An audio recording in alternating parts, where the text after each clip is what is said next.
เ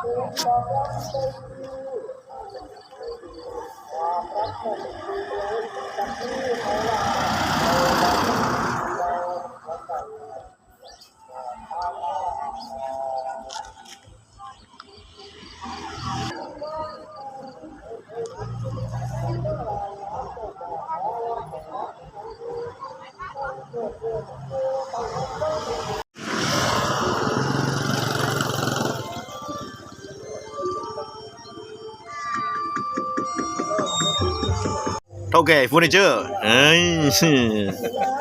ไอ้ฮักคนนี้นะไอฮักไม่มาไอฮักนะไอฮักจะไปพูดไปใส่ไอ้ฮักไปวันนี้ไปอยู่ผู้หลวงวันนี้ผู้หลวงเอาครับวันนี้ไปแล้วกระทิงดำรุ่น 6,000 เช้านี้ลูกค้าท่ารี่นะครับลูกค้าคนนี้ก็มาสว่านแบตเตอรี่นะครับคือเปลี่ยนหัวใหม่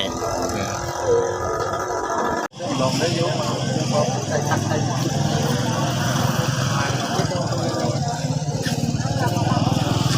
เพราะมาซ่อมยังจากการรื้อถ่านเสียแล้วครับถ่านมัน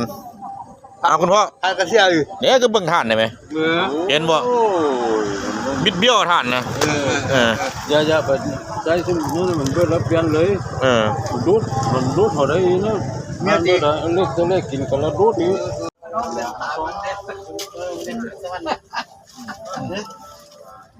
เอา